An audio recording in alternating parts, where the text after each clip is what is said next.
Assalamualaikum warahmatullahi wabarakatuh. Selamat bertemu kembali rekan-rekan mahasiswa yang mengambil mata kuliah teknologi biomasa dan bioenergi.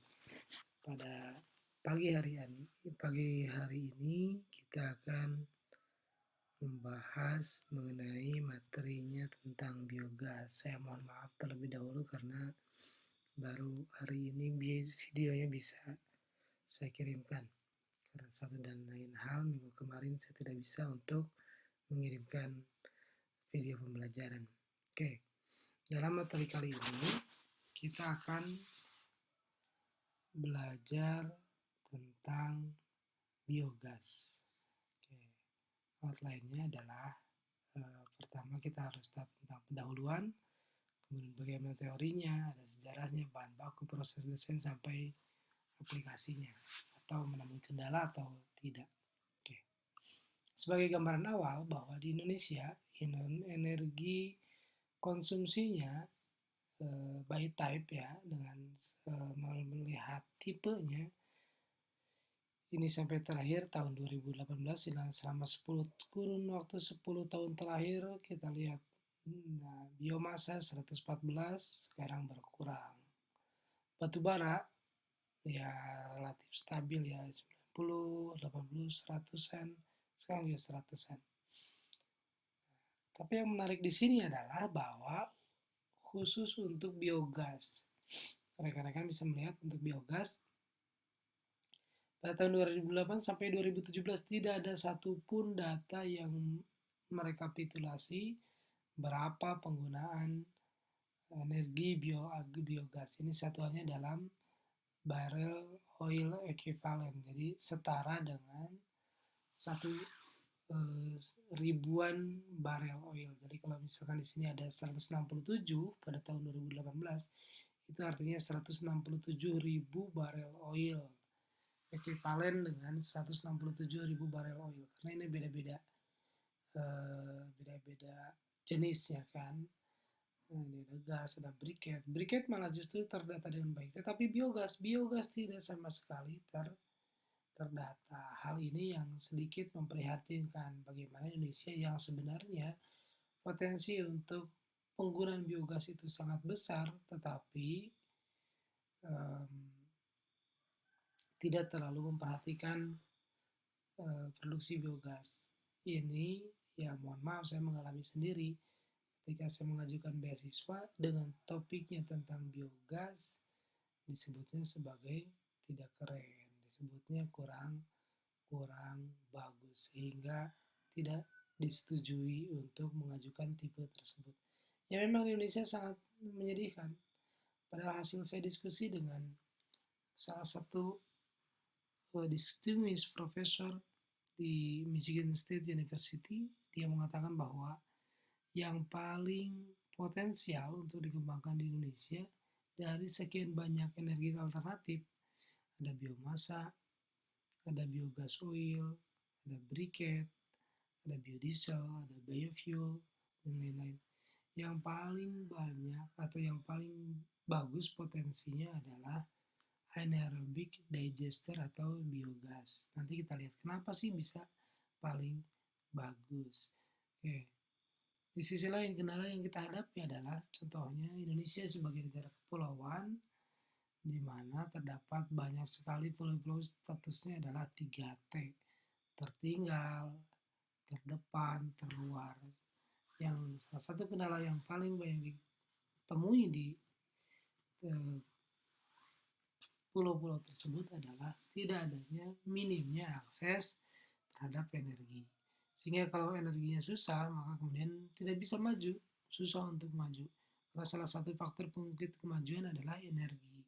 Energi, kalau ada energi lampu, itu bisa membuat anak-anak belajar dengan baik pada malam hari dan lain-lain. Saya pernah mengunjungi sebuah pulau yang kemudian hanya energinya dinyalakan jam 6 sampai jam 10 malam.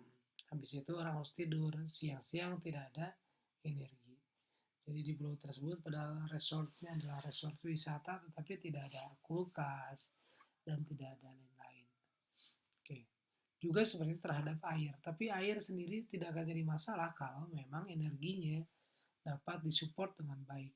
Air kan misalkan kalau ada air, ada energi, apapun itu sumbernya, energi surya, energi dari BBM, atau listrik atau apapun, kalau dia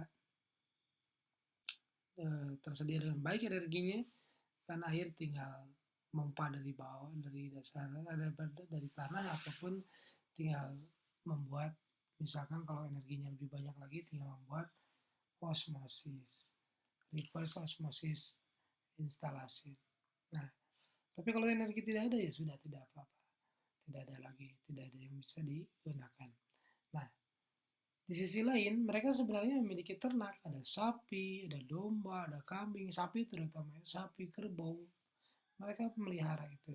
Dan selama ini ya tidak digunakan dengan baik, hanya diambil dagingnya ketika disembelih. Sapinya jenisnya biasanya jenis sapi pedaging, karena memang di suhu yang panas atau di pulau-pulau. Nah, kemudian mereka juga punya sampah rumah tangga atau kita sebut sebagai municipal waste. Saya pernah melakukan kajian tentang potensi mana yang terbesar di antara limbah pertanian, rumput, kayu, dan lain-lain. Kemudian ternak, ada kotoran sapi, dan sampah rumah tangga. Ternyata secara kuantitas dan jumlah sampah rumah tangga yang paling dominan dan bisa digunakan sebagai sumber energi biomasa maupun biogas. Oke, ini contoh pulau. Cantik kan, ini di Pulau-Pulau 3T. Indah banget, lautnya bersih. Walaupun ternyata kemarin di salah satu tayangan televisi swasta, begitu menyelam di dalamnya tetap ditemukan plastik.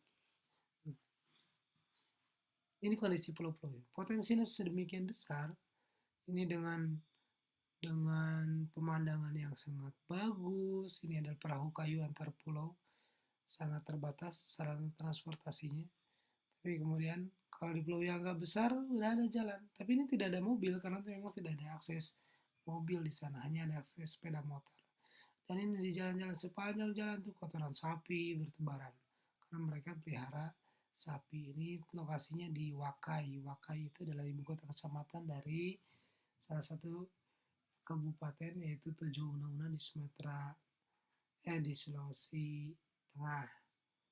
Nah, tapi kalau di pulau, walaupun besar pun pulaunya, kehidupan itu tidak sambung menyambung. Di sini agak ramai, udah ada listrik ini dapat lihat. Tapi listrik ini, tiang listrik ini adalah dari sumbernya dari PLTD, pembangkit listrik tenaga diesel. Jadi disuplai terus oleh pasokan BBM. Nyalanya hanya 18 jam per hari. Jadi kalau ada freezer yang untuk menyimpan ikan, ikannya banyak sekali, sangat banyak, mereka menghasilkan ikan. Tapi kalau ikannya kemudian dimasukkan ke freezer, misalkan untuk diawetkan, 18 jam kemudian nyala freezernya, habis itu 6 jam mati, 18 jam nyala lagi, yang ada adalah towing yang berulang-ulang, sehingga ikannya akan cepat menjadi busuk. Nah, ini kondisi ini yang terjadi. Jadi ini ada rumah 2, 3, sudah tidak ada akses, tidak ada listrik, tidak ada apa, ini adalah pulau-pulau di sekitarnya. Dan banyak sekali pulau-pulau yang seperti ini. Bahkan saya menemukan satu pulau yang mungkin hanya sebesar bukit ini, pulaunya dikelilingi semua oleh rumah-rumah. Tidak ada listrik, tidak ada air, airnya ternyata harus pasang selang atau mereka ambil pakai tong untuk mensuplai kebutuhan mereka. Tapi ini yang kenyataannya yang terjadi. Ya mereka kalau udah terbiasa betah-betah aja sih. Oke. Nah, ini adalah salah satu kalau dilihat ya, ini adalah tempat makan. Nah, mereka cerita kendalanya adalah ketika mereka punya freezer, ini di tempat yang tadi yang ada listrik, mereka punya freezer, tetapi freezernya tidak dapat beroperasi 24 jam, sehingga seringkali ikannya tidak bisa membeku dengan sempurna. Cuma beruntung kalaupun mereka ikannya tidak membeku dengan sempurna, disimpan atau ikannya rusak, Ya mereka tinggal ngambil lagi di laut, gampang gitu. Oke. Jadi apa yang harus kita lakukan untuk menyikapi hal seperti ini? Maka yang salah satu yang berpotensi adalah dengan ini kebijakan pemerintah ketika BBM lagi mahal. Maka BBM untuk rumah tangga dikurangi. Contohnya dibatasinya penggunaan minyak tanah. Kemudian dialih ke gas. Walaupun ternyata gas yang dikonsumsi oleh kita itu bukan yang kita miliki. Yang kita miliki itu adalah gas alam cair. Sementara yang kita gunakan dalam kompor hari-hari ini adalah gas LPG yang itu sebenarnya tidak semuanya kita hasilkan. Jadi beberapa kita impor dari luar. Oke. Apa itu sih biogas? Kok bisa bagus gitu ya? Bisa digunakan. Jadi biogas pada prinsipnya adalah campuran dari beberapa gas yang dihasilkan oleh penguraian ketika sebuah senyawa organik diuraikan oleh bakteri metanogen. Gitu. Jadi pada kondisinya tanpa oksigen, anaerob, tertutup. Intinya sama seperti kompos. Ketika membuat kompos kan harus tutup rapat pakai tenda gitu misalkan untuk terjadi penguraian. Cuman kalau kompos kita tidak ambil gasnya, ya begitu dibuka gasnya rilis ke udara udah. Tapi kalau diambil sebenarnya itu adalah gas-gas yang mudah terbakar. Dulu katanya mereka yang menemukan biogas itu awalnya tidak sengaja, tetapi ada yang non ilmiah, anekdotal proof bahwa biogas itu sudah dipakai untuk memanaskan air mandi di Assyria pada abad ke-10 sebelum Masehi. Tetapi sebenarnya yang catatan ilmiah sih yang menemukan orangnya baru sekitar abad ke-16, ada Robert Boyle dan Stephen Hale, bahwa ada sebuah gas yang ketika rilis ke udara dia ternyata mudah terbakar. Kemudian ada juga pada tahun 1776 Con Alessandro mengatakan bahwa ada korelasi berapa jumlah gas yang dihasilkan dengan jumlah bahan organik. Jadi kalau bahan organik yang diuraikannya banyak, maka jumlah gasnya pun ternyata meningkat. Nah, kemudian pada tahun 1800 Sir Humphrey Davy menjelaskan bahwa ada metan dalam gas yang dihasilkan dari kotoran ternak. Sudah mulai ketahuan gasnya adalah metan. Kalau sebelumnya baru ada gas saja yang mudah terbakar atau flammable gas, tapi tidak ketahuan gasnya apa. Baru tahun 1800-an ketahuan bahwa gasnya adalah gas dari kotoran ternak itu disebut sebagai atau termasuk ke dalam kelompok metan. Nah, kemudian digester anaerobik dibangun pertama di Bombay, di India pada 1899 di komunitas atau di koloni lepra, ya, jadi bukan di masyarakat umum. Memang biogas itu tantangannya adalah terkait dengan image dan budaya. Karena dihasilkan dari kotoran, maka banyak orang yang berpikir bahwa tidak sehat, tidak baik, dan lain-lain. Sehingga memang pada akhirnya kurang populer. Mulai hanya untuk penerangan jalan gitu. Yang dipakai pun digester untuk koloni lepra, bukan koloni masyarakat. Dibandingkan energi kayu, sebenarnya biogas itu lebih ramah lingkungan, hanya memanfaatkan limbah-limbah yang relatif terbuang. Kalau energi kayu itu ya ibaratnya ngambil fresh material, jadi dia ngambil material. Dia juga menghasilkan emisi yang emisinya atau pembakaran tidak sempurna yang dapat menyebabkan polusi. Gitu. Kemudian setiap kali membakar kan bakar dalam waktu singkat, sementara kalau menumbuhkan lagi kayu lama banget. Gitu. Jadi kurang ramah lingkungan. Ini anekdot saja. Nah, Setiap 1 kilogram daging yang dipasarkan dihasilkan limbah 20-25 kilogram. Kebayang ya, berapa ton jumlah konsumsi di Indonesia, konsumsi daging, maka kali 20 atau 20 kali 5 kalinya, itu adalah limbah. Jadi kalau sapi ini, satu ekor sapi kita taruhlah misalkan 1 ton gitu, maka berarti akan dihasilkan 20-25 ton limbah. Itu jadi kebayang ya, berapa banyak limbah yang bisa dimanfaatkan. Tadi di pulau-pulau terluar itu masih orang belum memanfaatkan dengan baik. Nah, ini contohnya. Kalau kalian ingin melihat open feed yang dapat lihat itu misalkan di dekat situ Cilenca di Pangalengan, itu ada peternakan sapi ultra. Itu limbahnya ya udah kayak danau aja, jadi di atas bukit lagi tuh. Kalau ada rembesannya justru malah bisa ke situ Cilenca sebenarnya itu ya. Nah, jadi dari produksi limbah kemudian dikumpulkan dulu, ada collection, kemudian masuk ke tank misalkan, kemudian bisa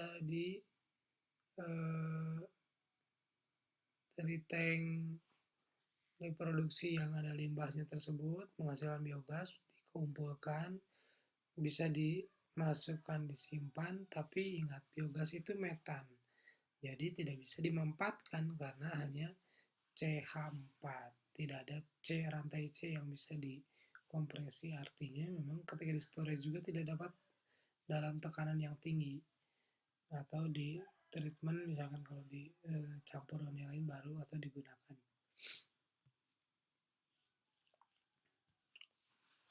Ini adalah presentasi dari ketika manure, berapa watt yang ditambahkan air, kemudian klasifikasinya kalau airnya sama 10%, kemudian makin ditingkatkan maka dari liquid, kemudian slurry, ada semi solid, kemudian solid, kemudian handlingnya dan digesternya macam-macam ya.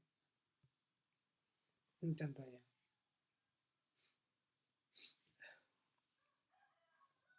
Kotoran babi itu menghasilkan 5,1%.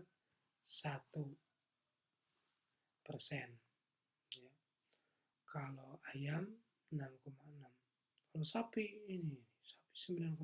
Makanya sapi, kalau ada sapi perah, sapi potong malah rendah ya, karena dia memang banyak di hijauannya, atau kadang banyak di konsentrat. Sapi potong yang banyak, total padatan. Kemudian ada biological oxygen demand-nya ada. Lihat. Nah, kita lanjutkan. Jadi dengan adanya anaerobik mikrob metanogen, ada beberapa jenis, ada 3 jenis yang paling populer, maka akan dihasilkan metan 60%, karbon dioksidanya 40%, kemudian trace-nya hidrogen sulfid dihasilkan.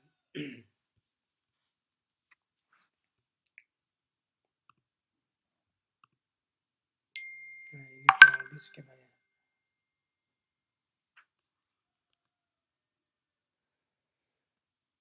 Jadi dari bahan organik ada metagenesis yang paling utama, dia akan menguraikan menjadi CH4 tambah CO2, baru kemudian menjadi lumpur. Lumpurnya masih kaya dengan nutrisi, baunya sudah tidak ada kalau metannya sudah keluar, kemudian relatif stabil lagi, tidak berubah lagi. Nah, lumpur ini pun masih kaya nutrisi, dan juga masih, kalau seratnya, makanannya sapi tersebut berserat, dan seratnya masih terkandung di sini. Nah, ada banyak penelitian yang kemudian meneliti bagaimana lumpur ini kemudian dijadikan bioetanol. Selulosnya dikonversi menjadi bioetanol.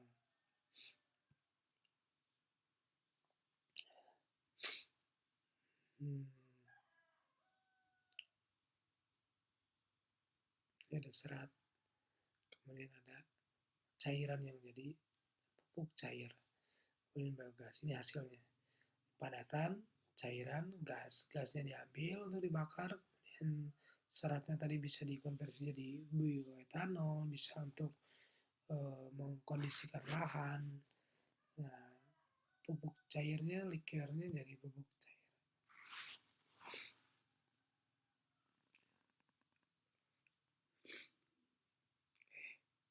Nah,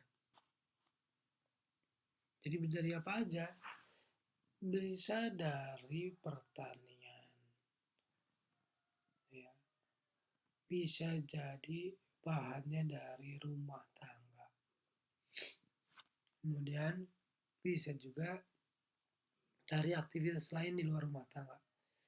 Dari pasar, sisa-sisa sayuran segala macam, sisa-sisa makanan. Punya sampah selama itu berbau. Sebenarnya kita bisa analogikan bahwa sampah tersebut kalau terurai akan menghasilkan biogas. Walaupun yang kita cium sebagai bau biasanya adalah kandungan dari sulfidanya. Ada sulfurnya yang bikin bau. Tapi kalau metannya sudah keluar, biasanya itu artinya sulfurnya juga sudah keluar. Kalau sulfurnya sudah keluar, sudah tidak ada lagi bau. Nah,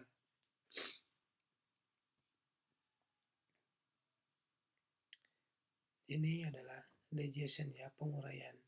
Dari kompleks, ada polimer, polisakarida, polimernya polimer alam yang dimaksudnya polisakarida, selulos, semiselulos, ada lignin, ada lipid, ada protein, segala macam. Kemudian dihidrolisis jadi monomer. Hidrolisis ini bisa bersifat enzimatik ataupun asam. Yang asam itu terjadi di dalam lambung, misalkan menggunakan asam lambung, atau juga enzimatik menjadi monomer. Ini yang sebenarnya kita cerna di dalam tubuh kita. Glukos atau bentuk gula lain yang kita cerna itu dalam bentuk monomer. Ini yang ada di dalam darah. Nah, ketika kita sendiri ini manusia konsumsi polimer, kemudian dicerna menjadi monomer, maka kemudian ketika di digestion itu perut kita sebenarnya adalah digestion, jadi digestif, ya, pencernaan, maka akan menjadi karbon dioksida, ada asetat, kemudian ada butirat, succin, dan lain-lain. Kalau ini diuraikan lagi lebih lanjut akan menjadi CH4 dan CO2. Oke, ini adalah jenis bakterinya. Ada Methanobacterium formicum. Ada berapa nih? Ada banyak. 1, 2, 3, 4, 5, 6, 7, 8, 9, 10, 11. Ini baru satu jenis. Jenisnya jenis Methanobacter. Masih ada jenis-jenis yang lain. Jenis bakteri yang juga menghasilkan CH4 dan asetat. Ini contohnya saja. Jadi kalau disebutin bakterinya apa? Memang hanya sebuah kompleks. Biasanya disebut kompleks Methanobacter. Jenisnya banyak banget bakterinya, ya. Nah, ini udah metanosasina, udah bukan kelompok metanobakter, tapi masih metanogen. Nah, ini contoh dari hasil fermentasi glukos. Ya. Reaksinya, ini glukos tambah air jadi asetat, glukos langsung terdekomposisi jadi propionat, butirat jadi laktat, bahkan jadi alkohol. Nah, yang sering jadi bioetanol itu adalah yang jadi alkohol dari glukos. Ini reaksi sederhananya. Nanti dihasilkan porsi dari limbah itu, porsi ini adalah jadi gas, ini adalah menjadi kerak, makanya harus dibersihkan secara rutin karena menjadi kerak. Kemudian ini adalah larutan, ini adalah lumpur semisolid. Larutannya nanti yang dihasilkan menjadi pupuk cair, sementara lumpurnya menjadi pupuk yang solid atau untuk kondisioner dari tanah. Ini komposisi biogas. Jadi metannya sebenarnya hanya 54 sampai 70%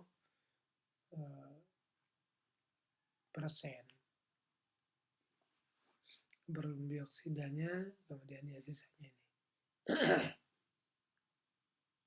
Kalau dilihat harganya ya paling mahal metan. Ini tidak terlalu bernilai. Keuntungannya apa saja? Jadi mengatasi pencemaran.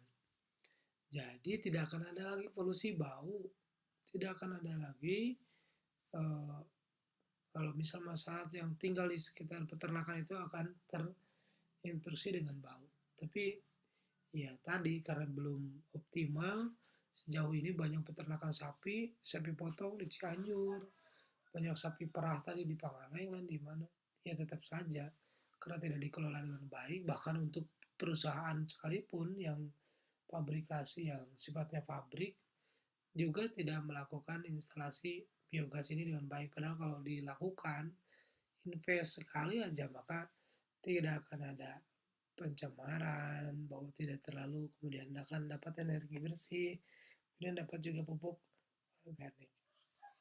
Nah, value-nya jelas akan menjadi produk energi yang bernilai, kemudian juga pupuk organik kan mahal, mahal banget. Kemarin saya belum lama beli pupuk organik untuk tanaman itu mahal. Saya akan cepat ini aja. Nah, faktor-faktornya apa saja yang mempengaruhi? Jadi banyak enggaknya gas itu pertama jenis limbahnya. Limbah pertanian kah, peternakan kah, sampah organik atau apa? Nanti ada imbangan antara karbon dan nitrogen. Yang optimal itu imbangan karbon nitrogennya 25 sampai 30. Selain itu tidak baik. Jadi gas yang dihasilkan tidak terlalu bagus. pH-nya netral, kemudian stabil. Limbahnya sudah stabil.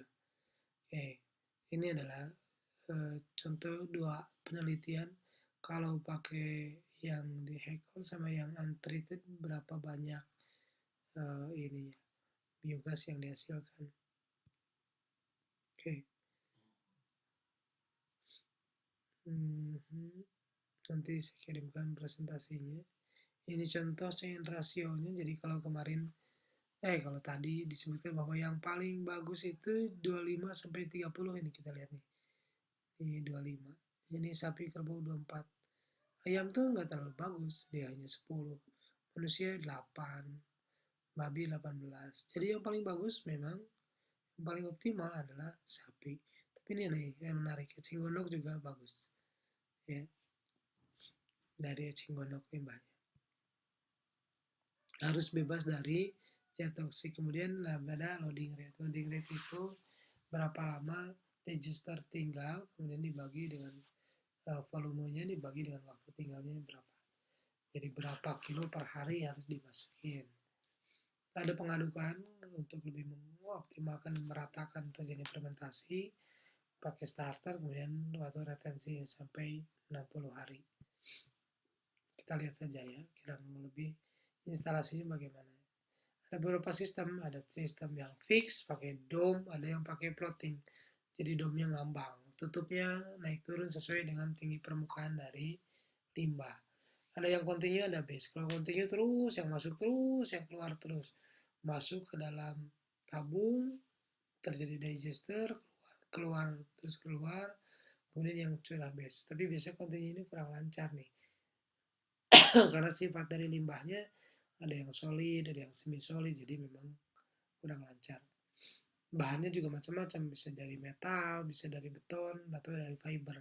Banyak yang menggunakan fiber yang dianggap lebih awet. Ini contoh skemanya. Masukin limbahnya ke sini, kemudian kalau ada excess water maka dia akan jadi air limbah. Kemudian dari sini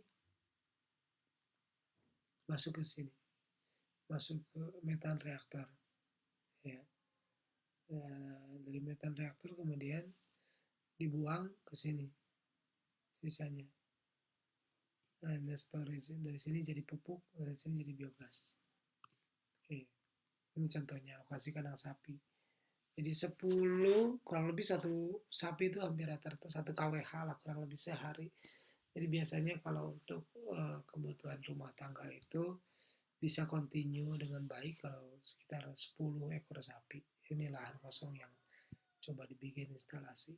Digali tembok pinggirnya ini untuk lubang, kemudian Ini pemasukan. Jadi masuknya dari bawah. Dari sini tuh masuk set, nanti ke atas, first in first out. Itu ini nanti untuk lubang keluaran effluentnya ini, jadi contoh masuk keluar ini di semen biar kedap air, kemudian dirancang domnya, kerangka kubahnya, kemudian dibikin di tembok, dicor, baru kemudian dihalusin nih, udah jadi halus kayak gini. Nah, keluar hasilnya ini domnya, ini keluar yang dikeluarin padatannya jadi padatan pupuk, ini pupuk cairnya. Kemudian harusnya memang banyak ya selainnya, tapi saya coba perpendek karena saya coba konversi lama juga ternyata, memang dari 100-an slide lebih saya coba konversi. Nih, kurang lebih 1 kWh setiap 7 sampai 10 ekor sapi. Jadi baiknya memang untuk rumah tangga itu 7 sampai 10 kWh. Nah, jadi deh bisa dikonversi jadi petromak di kandang. Itu di Indonesia memang kurang terlalu ini. Yang mau untuk masak pun seolah ini gasnya dari kota 18 gasnya sudah tidak bau dan lain-lain. Ya, anak-anak kaget ternyata bisa nyala ya dari gas. Oke, mungkin sekian dulu yang bisa saya sampaikan. Nanti saya sambung lagi kalau ada pertanyaan di pertemuan berikutnya atau via WhatsApp juga silakan. Baik, terima kasih. Assalamualaikum warahmatullahi wabarakatuh.